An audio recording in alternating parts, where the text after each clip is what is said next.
अब जिम्मेदारियों से इंसान निखर भी जाता है और बहुत सारे बिखर भी जाते हैं। बिल्कुल। और मेरी वाइफ भी बहुत सपोर्टिव है, तो इसीलिए जो वो कम एज में शादी हुई थी और जो रिस्पॉन्सिबिलिटी एकदम से आई थी मेरे ऊपर, तो उनमें मैं बिखरा नहीं। ओके। आप शादीशुदा हो, आपके बच्चे भी हैं, आपके ऊपर फैमिली की रिस्पॉन्सिबिलिटी भी है। और आप अभी बता रहे थे कि आपका यूपीएसआई में भी सिलेक्शन हो गया, तो अंतिम स्टेज पे थे। इसके अलावा आईबी इंटेलिजेंट ब्यूरो में भी आप अंतिम स्टेज में निकाल दिए गए थे। क्या कहानी थी?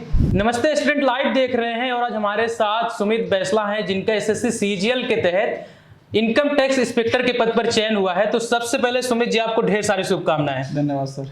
आज मैं कम बोलूंगा और हमारे साथ जो शख्स हैं वो ज्यादा बोलेंगे, क्योंकि इसके पीछे कहानी बहुत बड़ी है। जिसकी कम ही उम्र में शादी करा दी जाती है, 10वीं में फेल हो जाते हैं, उसके बाद एक लंबे अरसे के बाद एसएससी सीजीएल जैसे एग्जाम को क्लियर करना छोटी बात नहीं होती है। तो पहले अपने बारे में कुछ अगर बैकग्राउंड बताना चाहेंगे। सर बैकग्राउंड मेरा स्कूलिंग पूरी मेरे गांव है, भोड़िया गांव है मेरा, उत्तर प्रदेश में एक हापुड़ जिले में छोटा सा गांव है। तो वहाँ से मेरी पूरी स्कूलिंग हुई थी 1st से 8th क्लास तक। और वहीं पास में फिर मैं 10th भी वहीं से करना चाहता था, लेकिन 9th की और 10th में फिर मैं वहीं से फेल हो गया 2008 में।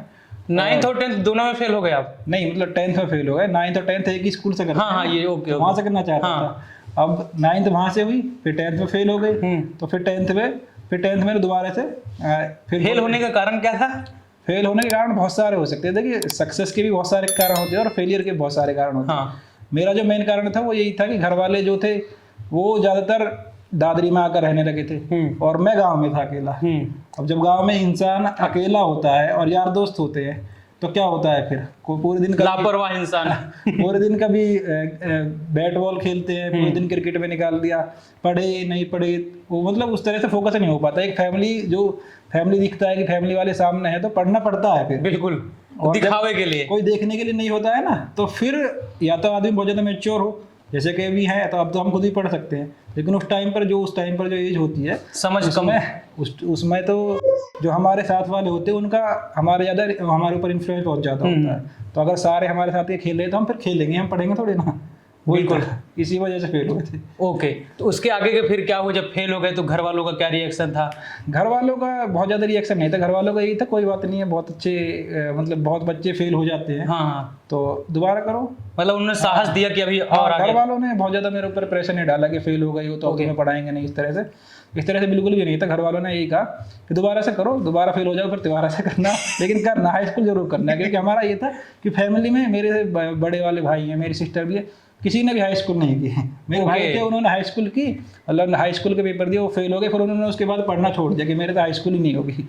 अच्छा, उस समय वो भी दौर था कि मतलब आप 10वीं 12वीं कर लीजिए, फिर आप कमाने लगते, घर का खर्च करने चलने लगता है, तो उतने में ही लोग सीमित हो जाते हैं। हाँ, यही था कि अगर मतलब हाई स्कूल कर लिया, इंटर कर लिया अपना गाँव में, और उस टाइम पर अगर 2009 का टाइम देखो तो घर वालों को ये लगता था कि बहुत बच्चा पढ़ चुका है, अब ये जॉब करे, शादी करे और सेटल हो जाए। शादी वाली क्या घटना थी आपकी? 2 साल बाद शादी कर दी गई कि हाई स्कूल हुआ। 2009 में हाई स्कूल हुआ और 2010 के फरवरी में शादी होगी। ऐसा क्यों? पढ़ाई में मन नहीं लगता था इसलिए घर वालों ने? पढ़ाई में मन लगता था, लेकिन घर वालों का ये होता है ना कि अपनी रिस्पॉन्सिबिलिटी सब निभाना चाहते हैं।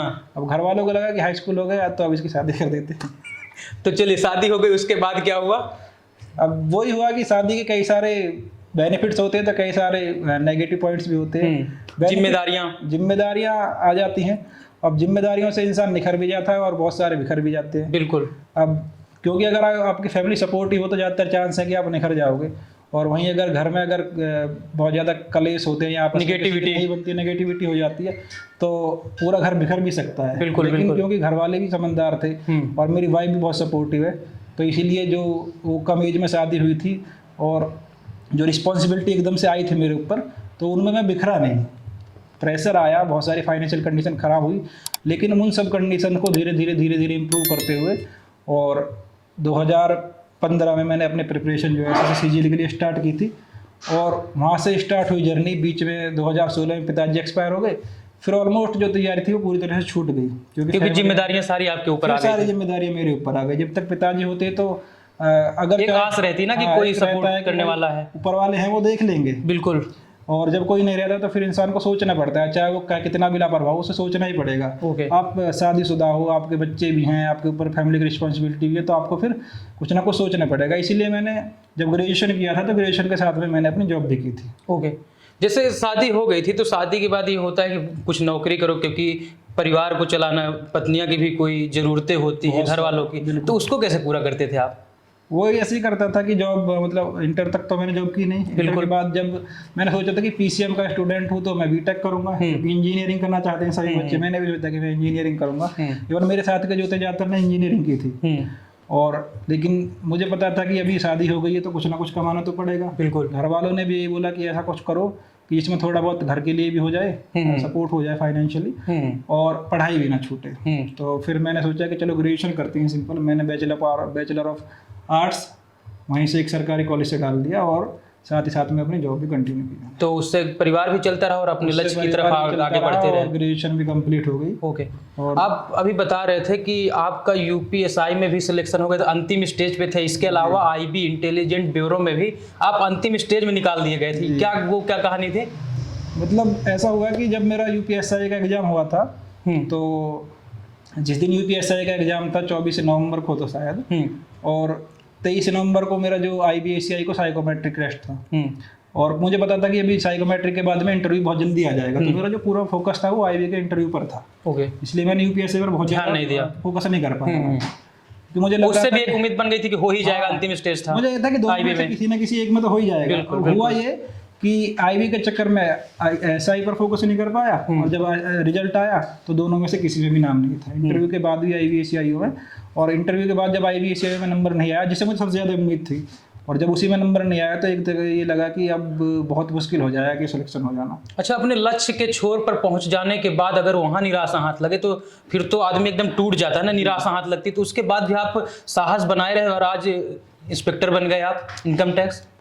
मेरा यही मानना है कि कहते हैं ना कि जो जितना कठिन रोल होता है वो एक अच्छे कलाकार को दिया जाता है। बिल्कुल बिल्कुल। तो मुझे यही लगता है कि जितनी परेशानियां आ रही हैं, हो सकता है कि मेरे लिए कुछ और अच्छा सोचा हो भगवान ने। यही सोचकर फिर मैंने प्रिपरेशन को बीच में ड्रॉप नहीं किया। इसलिए फिर मैंने जब 2016 में इसमें 2022 में सुना कि बहुत सारी वैकेंसी इसमें आ रही हैं, तो फिर मैंने दोबारा से कमर कस ली कि अब की बार अगर नहीं हुआ तो फिर तो शायद नहीं हो पाएगा। तो वो नेगेटिविटी भी था और वो एक रिस्क भी था। इसलिए मैंने जो भी मैं जॉब वगैरह कर रहा था, जो भी मैं ट्यूशन पढ़ा रहा था बच्चों को, वो सब मैंने बीच में ड्रॉप कर दिया, और पूरी तरह से मैंने सीजीएल पर फोकस कर दिया कि डेली 2 मॉक टेस्ट लगाना, पूरा सिलेबस कंटिन्यू करना, मतलब 10 से 12 घंटे, रात को 12 बजे तक, कभी 1 बजे तक, जो मैंने अपना डेली टारगेट बनाया था कि मुझे इतना कंप्लीट करना ही करना है, तो उसे करने के बाद ही मैं घर जाकर सोता था।